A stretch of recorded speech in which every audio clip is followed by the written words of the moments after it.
Hi friends, welcome to Geetha's kitchen. ഇന്ന് ഞാനിവിടെ ഒരു റെസിപ്പി വീഡിയോ ആയിട്ടാണ് വന്നിട്ടുള്ളത് കേട്ടോ.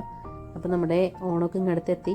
ഓണത്തിന് സദ്യക്കൊക്കെ വിളമ്പാൻ പറ്റിയ ഒരു അടിപൊളി ഉരുളക്കിഴങ്ങ് സ്റ്റൂവിൻ്റെ റെസിപ്പിയുമായിട്ടാണ് വന്നിട്ടുള്ളത്. വളരെ ഈസി ആയിട്ട് സിമ്പിളായിട്ട് ഉണ്ടാക്കിയെടുക്കാൻ പറ്റുന്ന ടേസ്റ്റി ആയിട്ടുള്ളൊരു റെസിപ്പിയാണ്. എല്ലാവരും ട്രൈ ചെയ്ത് നോക്കണം കേട്ടോ. അപ്പോൾ ഉരുളക്കിഴങ്ങ് സ്റ്റൂ എങ്ങനെ തയ്യാറാക്കാമെന്ന് നോക്കാം.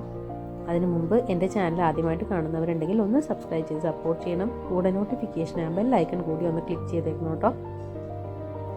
അപ്പോൾ ഉരുളക്കിഴങ്ങ് സ്റ്റൂ തയ്യാറാക്കാനായിട്ട് ഞാനിവിടെ ഒരു 4 ഉരുളക്കിഴങ്ങ് ഇതേപോലെ കുക്കറിൽ വെള്ളം ഒഴിച്ച് ഒന്ന് വേവിച്ചെടുത്തിട്ടുണ്ട്. അപ്പോൾ നമുക്ക് അതിൻ്റെ തൊലിയൊക്കെ ഇതേപോലെ ഒന്ന് കളഞ്ഞു കൊടുക്കാം. ഇനി ഒരു പാൻ എടുത്ത് അതിലേക്ക് ആവശ്യത്തിന് കറിവേപ്പില, ഒരു കഷ്ണം ഇഞ്ചി നീളത്തിലരിഞ്ഞത്, ആവശ്യത്തിന് ഉപ്പ്, ഇത്രയും ഇട്ട് ഒന്ന് മിക്സ് ചെയ്ത് കൊടുക്കാം.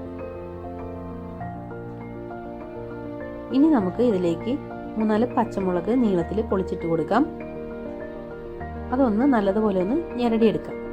ആ ടേസ്റ്റൊക്കെ ഒന്ന് നല്ലോണം വരുന്ന രീതിയിൽ ഒന്ന് ഞെരടി കൊടുക്കാം. ഇനി നമുക്ക് പുഴുങ്ങി മാറ്റി വെച്ചിട്ടുള്ള ഉരുളക്കിഴങ്ങ് ഇതേപോലെ ഒന്ന് ഉടച്ചു കൊടുക്കാം. കത്തിക്ക് വേണമെങ്കിൽ അരിഞ്ഞും ഇട്ട് കൊടുക്കാം. പക്ഷേ കുറച്ചുകൂടി ടേസ്റ്റ് ഇതേപോലെ ഉടച്ചു കൊടുക്കുന്നതാണ്.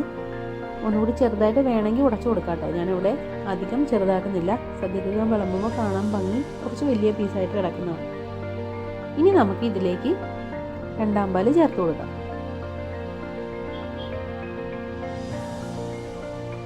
ഇനി നമുക്ക് ഇത് നല്ലതുപോലെ ഒന്ന് മിക്സ് ചെയ്ത് കൊടുക്കാം. ഒരുപാട് വലിയ പീസൊക്കെ ഉണ്ടെന്നുണ്ടെങ്കിൽ നമുക്ക് ഇതേപോലെ മിക്സ് ചെയ്യുമ്പോൾ ഈ സ്പൂൺ കൊണ്ട് തന്നെ ഒന്ന് ചെറുതായിട്ട് ഉടച്ചു കൊടുക്കാം കേട്ടോ. ഇതേപോലെ ഒന്ന് നല്ലതുപോലെ ഒന്ന് ഇളക്കി മിക്സ് ചെയ്ത് കൊടുക്കാം.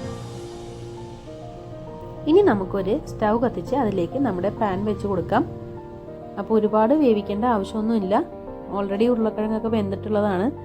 ഇനി ആ ഇഞ്ചിയുടെയും പച്ചമുളകിൻ്റെയൊക്കെ ആ ഒരു പച്ചമണം പോകുന്നവരെയും ആ ഒരു ടേസ്റ്റൊക്കെ ഒന്ന് പുറത്തോട്ട് ഇറങ്ങുന്നത് വരെ മാത്രം ഒന്ന് തിളപ്പിച്ചാൽ മതി.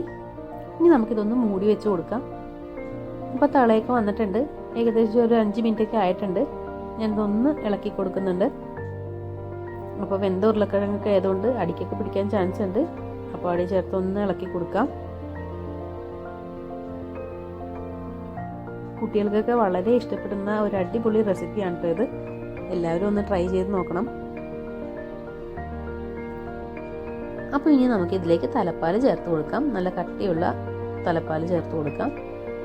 എന്നിട്ട് നമുക്കിതൊന്ന് മിക്സ് ചെയ്ത് കൊടുക്കാം. അപ്പോൾ തലപ്പാൽ ചേർത്തതിന് ശേഷം ഒരുപാട് തിളയ്ക്കാനൊന്നും പാടില്ല. ചെറിയൊരു നര വരുമ്പോൾ തന്നെ ഓഫ് ചെയ്ത് വെക്കണം.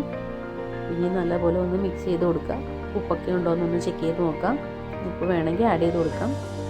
അപ്പോൾ എരിവിന് നമ്മൾ ഇതേപോലെ പച്ചമുളക് മാത്രമേ ചേർക്കുന്നുള്ളൂ. അപ്പോൾ എരിവ് കൂടുതൽ വേണ്ടിയുള്ള ആൾക്കാർക്ക് പച്ചമുളക് 1-2 കൂടി വേണമെങ്കിൽ കൂടുതൽ ചേർക്കാം കേട്ടോ. ഇനി നമുക്ക് ഇതിലേക്ക് ഒരു 2 തണ്ട് കറിവേപ്പില ഇതേപോലെ ഒന്ന് പിച്ചി കീറിയിട്ട് കൊടുക്കണം. അതിൻ്റെ ആ ഫ്ലേവറൊക്കെ നല്ലോണം ഇറങ്ങാൻ വേണ്ടിയിട്ടാണ് ഇതേപോലെ പിച്ചി കീറിയിട്ട് കൊടുക്കുന്നത്. ഇനി നമുക്ക് ഇതിലേക്ക് ഒരു 2 ടേബിൾ സ്പൂൺ വെളിച്ചെണ്ണ ഇതേപോലെ ഒന്ന് ചുറ്റിച്ച് ഒഴിച്ചു കൊടുക്കാം. ഇനി നമുക്ക് ഇത് പെട്ടെന്ന് തന്നെ മൂടി വയ്ക്കാം.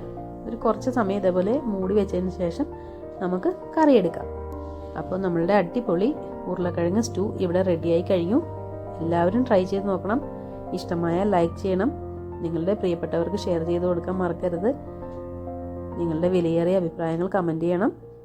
വീണ്ടും നല്ലൊരു റെസിപ്പിയുമായി വരുന്നത് വരെ എല്ലാവർക്കും ഗുഡ് ബൈ.